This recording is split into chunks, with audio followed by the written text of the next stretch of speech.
নমস্কার দর্শক বন্ধু।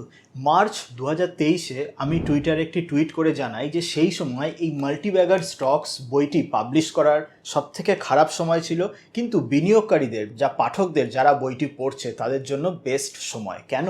কারণ সেই সময় শেয়ার মার্কেটে বেশ পতনের জন্য অনেক ভালো ভালো শেয়ারের দাম নিচের দিকে চলে এসেছিল, বেশ ভালো রেটে পাওয়া যাচ্ছিল। অথচ এই সমস্ত সময় যখন শেয়ারের দাম অনেক নিচের দিকে চলে আসে, বেশিরভাগ বিনিয়োগকারীরা ভয় পেয়ে আর শেয়ারে বিনিয়োগ করতে চায় না। মাল্টিব্যাগার শেয়ার মার্কেটের বই পড়া তো দূরের কথা। তো সেই সময়েও আমার যে টুইটটি পড়ে যারা যারা এই মাল্টিব্যাগার স্টকস বইটি কিনেছিলেন, বইটি খুব ভালো করে মন দিয়ে পড়েছিলেন, তো তারা জানবেন যে এই বইয়ের 153 পাতায়, বাংলা বইটির 153 পাতায় আমরা প্রিভেস্ট ডেনপ্রো নিয়ে বিস্তারিতভাবে অনেক পাতা নিয়ে আলোচনা করেছি। আমারই পোর্টফোলিওর একটি শেয়ার, আমারই কেনা শেয়ার নিয়ে বলেছি। এবং সেই সময় মার্চ 2023-এ যখন বইটি আসে, পুরো মাস ধরে সেই সময় শেয়ারটির দাম 270, 80, 90 এই রকম টাকার কাছাকাছি ছিল। সেখান থেকে কিন্তু শেয়ারটির দাম আজকে যখন আমি ভিডিও করছি 450 টাকার কাছাকাছি চলে গেছে, অলরেডি 60% প্রফিট। অনেকেই বলছে যে 300 টাকার একটি বই পড়ে অলরেডি তাদের 30,000 টাকার মুনাফা হয়েছে। যারা আরও বেশি ইনভেস্ট করেছে তাদের 3 লাখ টাকা পর্যন্ত মুনাফা হয়েছে। এবার মাল্টিব্যাগার শেয়ার যখন আমরা বলি, মাল্টিব্যাগার কথাটির অর্থ হলো যে যেই শেয়ার ন্যূনতম দ্বিগুণ রিটার্ন দেয়। এবার সেটা দ্বিগুণ, 3 গুণ, 4 গুণ, 5 গুণ, 10 গুণ, ওপরের দিকে যা খুশি তাই হতে পারে।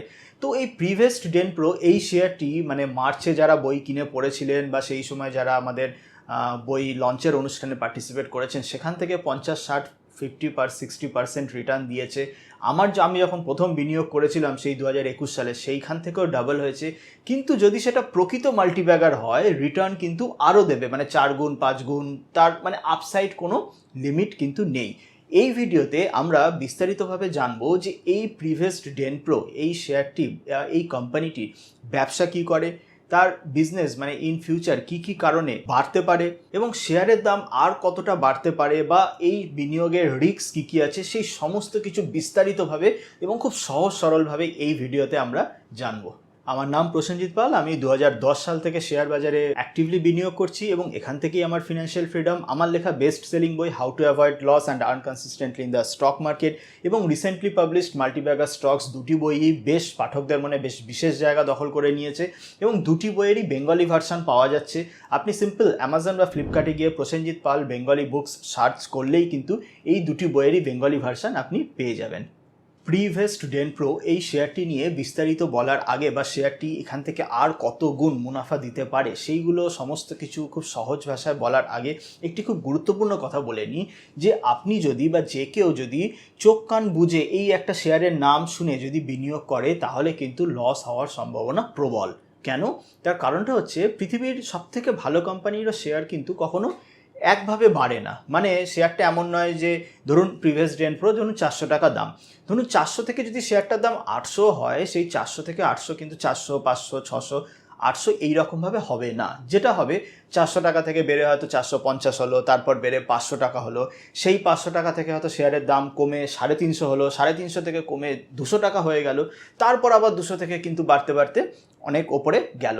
এই ওপর নিচ করে কিন্তু যে কোনো শেয়ারের দাম চলে। এবার ব্যাপারটা হলো, ধরুন আপনি 400 টাকা দিয়ে একটি শেয়ার, এই শেয়ারটি যেটা আমরা আলোচনা করছি, কিনে ফেললেন। এবার এই 400 টাকা থেকে শেয়ারটির দাম কমে যখন 300 টাকা হবে, তখন যারা তেমন ইনডেপথ রিসার্চ না করে কিনছে তারা ভয় পেয়ে যাবে, চিন্তিত হয়ে যায় যে কি হলো, আমার টাকার কি হবে, এবার আমি কি করব, বা আমাকে হয়তো আপনি ডিস্টার্ব করবেন যে কেন পড়ে গেল, কি করেছেন, হ্যাঁ, এই রকম নানান রকম জিনিস, ভয় পাওয়া, ডিস্টার্ব, এই সমস্ত করতে করতে হয়তো আপনি শেয়ারটি থেকে লসে বেরিয়ে যাবেন। বেরিয়ে গিয়ে মার্কেটকে দোষারোপ করবেন, বা যার থেকে শেয়ারটি শুনেছেন তাকে দোষারোপ করবেন। অথচ যারা ইনডেপথ রিসার্চ করে, যারা সব কিছু বুঝে শুনে বিনিয়োগ করে আছে, তারা কিন্তু শেয়ারের দাম যতই ওপরে যাক নিচে যাক বিচলিত না হয়ে ঠিকঠাক সময় ঠিকঠাক ডিসিশন নিয়ে কিন্তু at the end of the day overall portfolio থেকে ভালো প্রফিট নিয়ে বেরিয়ে আসে। তো তাই মনে রাখবেন যে জাস্ট একটা শেয়ারের নাম শুনে বিনিয়োগ করলে আপনারই লসের সম্ভাবনা প্রবল, আমার কিচ্ছু যায় আসবে না। তাই সবার আগে ভিডিওটি খুব মনোযোগ সহকারে প্রতিটা কথা কি বলছি, কেন বলছি, ব্যবসার কি আছে, কি খারাপ আছে, সমস্ত কিছু ভালো করে শুনবেন। শুনে তারপরেই বিনিয়োগ করবেন কি করবেন না সেই ডিসিশনটা কিন্তু আপনাকে নিতে হবে। তো চলুন প্রথমেই এবার আমরা প্রিভেস্ট ডেনপ্রোর বিজনেস মানে কি করে সেটা সম্বন্ধে জেনে নিই। খুব সহজ বাংলায় প্রিভেস্ট ডেনপ্রো কি করে না, আমরা যারা এই যে দাঁতের ডাক্তার বা ডেন্টিস্টদের কাছে যাই, তো ডেন্টিস্টদের কাছে অনেক রকম প্রোডাক্টস থাকে। আমার ধরুন দাঁত রিপ্লেসমেন্ট করতে হলো বা দাঁত তুলতে হলো, তো এই যে ডেন্টিস্ট বা দাঁতের এই সমস্ত সংক্রান্ত যে কয়েকশো যে প্রোডাক্টস আছে, প্রিভেস্ট ডেনপ্রো জম্মু কাশ্মীর বেস্ট কোম্পানি সেই প্রোডাক্টগুলোই বানায়। তো এবার কথা হচ্ছে যে এই যে প্রোডাক্ট বানায়, তো এই রকম প্রোডাক্ট বানানোর কোম্পানি তো মানে অবভিয়াসলি আরও আছে। তো এই কোম্পানিটার মধ্যে কি স্পেশাল বা এই কোম্পানিটার শেয়ারের দাম কেন বাড়তে পারে? তো এবার এখানে যে কোনো কোম্পানির শেয়ারের দাম বাড়ার পেছনে বা মাল্টিব্যাগার রিটার্নের পেছনে, মানে যখন শেয়ারের দাম দ্বিগুণ, 3 গুণ, 4 গুণ বা 10 গুণ হতে পারে, মাল্টিব্যাগার রিটার্ন পেতে গেলে একটি শেয়ারকে তার দুটো জিনিস বাড়াতে হয়। সেটা হচ্ছে earning expansion and number 2 PE ratio expansion বা EPS expansion, PE ratio expansion. এবার এই earning ratio expansion, PE ratio মানে এক্সপানশন, অবভিয়াসলি এটা তো অনেক মানে বড় জিনিস। আমারই এই মাল্টিব্যাগার স্টকস যে বেঙ্গলি বইটার কথা বললাম, সেই বেঙ্গলি বইতে এইটা নিয়ে পুরো একটা চ্যাপ্টার আছে উইথ এক্সাম্পলস, মানে আগেকার এক্সাম্পল যাচ্ছে এইটা হলে এই হয়, ওটা হলে ওই হয়, কেন হয়, সেই সমস্ত কিছু আপনি ওই মাল্টিব্যাগার স্টকস বইটাতে পেয়ে যাবেন। এখন আমরা প্রিভেস্ট ডেনপ্রো এই কোম্পানিটাতে ফোকাস করি। প্রথমেই আমরা জানবো যে আর্নিং এক্সপানশনের পেছনে ট্রিগার কি কি আছে। প্রথমত কোম্পানিটির ফান্ডামেন্টালস খুবই স্ট্রং, মানে return ratio, return on equity, return on capital employed, cash flow থেকে শুরু করে ব্যালেন্স শিট কোয়ালিটি থেকে শুরু করে সমস্ত কিছু অসাধারণ। দ্বিতীয়ত যে কোম্পানিটির মানে যে এক্সিস্টিং ম্যানুফ্যাকচারিং প্ল্যান্ট সেটা হলো 27,000 স্কোয়ার ফিটের, সেই ম্যানুফ্যাকচারিং ক্যাপাসিটি তারা কিন্তু বাড়িয়ে মানে নতুন একটি প্ল্যান্ট করছে যেখানে 16,000 স্কোয়ার ফিটের প্ল্যান্ট তারা বানাচ্ছে, এবং সেই প্ল্যান্টটা বানাচ্ছে পুরোটা আইপিও মানি থেকে। কোম্পানিটি 2021 সালে মার্কেটে আইপিও নিয়ে এসেছিল, সেইখান থেকে যা তারা পয়সা পেয়েছিল সেই টাকা দিয়েই তারা নতুন এক্সপানশন করছে, এবং এই এক্সপানশনের ফলে কিন্তু তাদের ডেট বা ঋণ বেড়ে যাচ্ছে না। এবার বুঝতেই পারছেন যে যখনই ক্যাপাসিটি তাদের বাড়াচ্ছে, অবভিয়াসলি অনেক নিউ প্রোডাক্টস আনছে, এবং সেই নিউ প্রোডাক্টসের জন্য অটোমেটিক্যালি একটা আর্নিং এক্সপানশন বা গ্রোথের পসিবিলিটি তৈরি হচ্ছে। এবার আমরা জানবো তার থেকেও গুরুত্বপূর্ণ মার্জিন এক্সপানশনের পসিবিলিটিস কী কী আছে। মানে প্রফিট মার্জিন যদি না বাড়ে, মানে সেলস তো বাড়লো, নতুন ক্যাপাসিটি হলো, নতুন কারখানা হলো, নতুন প্রোডাক্ট থেকে সেলস বাড়বে। এবার প্রফিট মার্জিন যদি না বাড়ে তাহলে কিন্তু মানে প্রফিট যেটা নেট প্রফিট সেলসের থেকে বেশি বাড়বে না। তো প্রফিট মার্জিন কী কী মানে তার ট্রিগার কী কী আছে? প্রথমত কোম্পানিটার বেশ একটা ইউনিক বিজনেস মডেল, সেটা হলো যে তারা মেক ইন ইন্ডিয়া করে সারা পৃথিবীতে মানে জিনিস বিক্রি করতে চায়।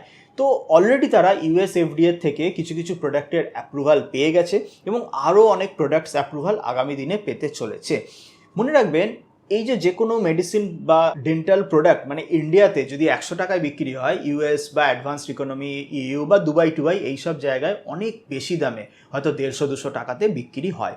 তো যে কোম্পানিটা দুবাইতে বা যে কোম্পানিটা আমেরিকায় ওষুধ বানিয়ে আমেরিকাতেই বিক্রি করছে, তার প্রফিট মার্জিন মানে সে যত টাকা মুনাফা করছে, অবভিয়াসলি যে কোম্পানি ভারতে ওষুধ বানিয়ে আমেরিকায় বিক্রি করছে তাদের প্রফিট মার্জিন মানে ভারতের কোম্পানির প্রফিট মার্জিন অনেক বেশি হবে।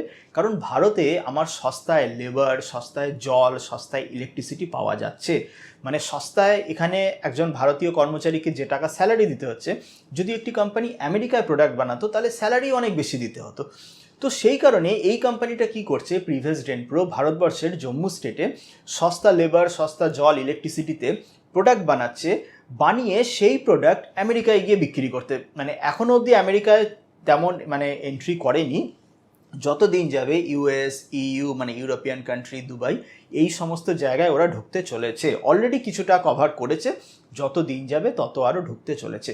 তো এটা একটা খুবই ভালো স্ট্র্যাটেজি। তার কারণ হলো খুবই সিম্পল, যে যখনই আমি এখানে সস্তায় প্রোডাক্ট বানিয়ে ওখানে বিক্রি করছি, ওখানকার কোম্পানির তুলনায় প্রিভেস্ট ডেনপ্রোর প্রোডাক্ট কিন্তু 30-40% চিপার। মানে এমএনসি কোম্পানি যেগুলো এই 3M ইন্ডিয়া ডেন্টাল প্রোডাক্ট তৈরি করে, তো ওই 3M ইন্ডিয়া বা আরও যেগুলো বড় বড় গ্লোবাল কোম্পানি আছে তাদের থেকে এই প্রিভেস্টের প্রোডাক্ট 30-40% চিপার, কারণ এরা কম খরচে প্রোডাক্ট তৈরি করতে পারছে বলে। তো এই কম খরচে তৈরি করে যত তারা বিদেশে বিক্রি বাড়াতে পারবে, অটোমেটিক তাদের প্রফিট মার্জিন কিন্তু বাড়তে থাকবে এবং প্রফিট মার্জিন বাড়লে শেয়ারের দামে কিন্তু তার রিফ্লেকশন আসবেই। আপনি দেখুন, এই যে স্ক্রিনে দেখতে পাচ্ছেন যে কোম্পানিটার প্রফিট মার্জিন বা অপারেটিং প্রফিট মার্জিন যে লাস্ট 1 বছর ধরে কিভাবে বাড়িয়ে চলেছে। মনে রাখবেন, এই অপারেটিং প্রফিট মার্জিন যদি 0.5%ও বাড়ে, সেটাও কিন্তু একটা বেশ বড় ডেভেলপমেন্ট। তো দেখুন, প্রত্যেকটা কোয়ার্টারে কি সুন্দর প্রফিট মার্জিন বাড়িয়ে চলেছে, শেয়ারের দামেও কিন্তু তার রিফ্লেকশন রয়েছে। ফান্ডামেন্টাল কোম্পানি তো স্ট্রং রয়েছে, প্রোমোটার কোয়ালিটিও বেশ ভালো, বেশ কয়েক দশকের অভিজ্ঞ প্রোমোটার এবং তাদের নেক্সট জেনারেশনও বিজনেসে এসেছে, মানে first generation, second generation promoter, strong fundamentals, growth হচ্ছে, মানে নতুন ফ্যাক্টরি তৈরি করছে, নতুন প্রোডাক্টস লাইন আনছে, তার মানে গ্রোথ তো হবেই নতুন জিনিসগুলো বিক্রি করে। আর সেই সঙ্গে সঙ্গে যদি কোম্পানিটি সাকসেসফুলি এই সমস্ত বিদেশের মানে মিডল ইস্ট কান্ট্রি, ইউএস বা অস্ট্রেলিয়া এইভাবে সাকসেসফুলি পেনিট্রেট করতে পারে, তাহলে কিন্তু তার সঙ্গে সঙ্গে মার্জিন এক্সপানশনসও হতে চলেছে। আপনি দেখতেই পাচ্ছেন, যেমন আমি আপনাকে মার্জিন এক্সপানশন নিয়ে দেখালাম, যে বিগত 1 বছরে গ্রোথ আছে, মার্জিন এক্সপানশন হয়ে চলেছে, শেয়ারের দাম বাড়ছে। যতদিন এই মার্জিন এক্সপানশন কন্টিনিউ হতে থাকবে, গ্রোথ আসতে থাকবে, ততদিন কিন্তু শেয়ারের দাম বাড়তে থাকবে। এবার আমরা পজিটিভসও সব দেখলাম, এবার চলুন আমরা দেখব নেগেটিভস কী আছে। নেগেটিভস কী আছে? প্রথমত হচ্ছে যে কোম্পানিটি এখনও এসএমই এক্সচেঞ্জে আছে বলে লট সাইজ আছে, মানে 400 লট সাইজ, এটা বিএসসি থেকে ঠিক করেছে, মানে কেউ একটা কোয়ান্টিটি দুটো কোয়ান্টিটি কিনতে পারবে না অ্যাজ অফ নাও, মানে এই আজকের ডেটে মিনিমাম 400 কোয়ান্টিটি 400, 800, 1200 এইরকমভাবে কিনতে হবে। এবার এই লট সাইজ বিএসসি মানে এক্সচেঞ্জ আগামী দিনে চেঞ্জ করতে পারে, করেও, এবং এটা চেঞ্জ করতে করতে যখন মেন বোর্ডে মাইগ্রেশন হয়ে যায়, তখন সেটা একটা দুটো কোয়ান্টিটিতেও কেনা বেচা যেতে পারে।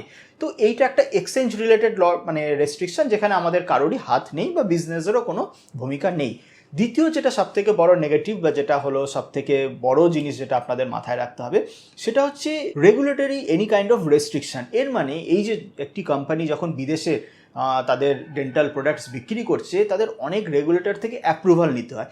ইনকেস যদি ফিউচারে যে কোনো মোমেন্টে যে কোনো একটা, সে ইউরোপিয়ান ইউনিয়ন হতে পারে বা ইউএস হতে পারে বা যে কোনো অস্ট্রেলিয়া হোক, মিডল ইস্ট হোক, যে কোনো মানে রেগুলেটর যদি তাদের কোনো প্রোডাক্টের ওপর বা তাদের কোনো যদি ম্যানুফ্যাকচারিং প্ল্যান্টের ওপর কোনো রকম রেস্ট্রিকশন বা কোনো রকম ব্যান অ্যাপ্লাই করে, তো তাহলে কিন্তু পুরো যে স্টোরি সেইটা পুরো অপোজিট হয়ে যাবে। এবার এটা এমন একটা জিনিস যে এটা আগে থেকে কেউ প্রেডিক্ট করতে পারে না। কোম্পানির ম্যানেজমেন্ট যারা ওনার, তারাও জানে না আগামী 1 বছর 2 বছরে এগুলো কোনো কিছু এরকম আসতে চলেছে না, আসতে মানে হতে পারে না, হতে পারে না। এই জিনিসগুলো কিন্তু একটা আনসার্টেনিটি থেকেই যায়, এবং এই রকম জিনিস যদি ইন ফিউচারে কিছু হয়, তখন কিন্তু পুরো স্টোরিটা পাল্টে যাবে। এই রকমভাবেই মানে বেস্ট কেস কী হতে পারে, মিডিয়াম কেস কী হতে পারে, ওর্স্ট কেস কী হতে পারে, এই রকম 3টে কেস দিয়ে আগামী কয়েক বছর মানে 2, 3, 4, 5 বছর শেয়ারটির দাম কয়েক গুণ মানে আমি বলছি ধরুন 4 গুণ, 5 গুণ, 10 গুণ, 12 গুণ, বা সেটা না হয়ে যদি তার থেকে আরও কমে যায়, মানে বেস্ট কেস কী হতে পারে, নর্মাল কেস এবং ওর্স্ট কেস কী হতে পারে, সেই সমস্তটা আমি এই বই মাল্টিব্যাগার স্টকস এর যে বেঙ্গলি ভার্সন, ইংলিশ ভার্সনও আছে অবভিয়াসলি, তো সেখানে কিন্তু ডিটেলসে আলোচনা করেছি এবং কোম্পানি রিলেটেড আরও অনেক তথ্য এখানে পরিবেশন করেছি। আমি শিওর মাত্র এই 300 টাকা দিয়ে কেনা বইটি যদি পড়ে কেউ ঠিকঠাকভাবে ইউটিলাইজ করতে পারে, তাহলে 300 টাকার বই 30,000 কেন, কয়েক লক্ষ বা কয়েক কোটি টাকা উপার্জন করতে কিন্তু সাহায্য করবে। কারণ আমি নিজেও যখন কেরিয়ার স্টার্ট করেছিলাম, সেই সময় বাংলা বই তো ছিল না, আমি ইউএস অথরদের লেখা বই পড়ে আজকে আমার শেয়ার মার্কেটে যতটাই অ্যাচিভমেন্ট, তার পেছনে একটা হিউজ অবদান আছে সেই সময় আমার যখন কলেজ জীবনে পড়া বইগুলো।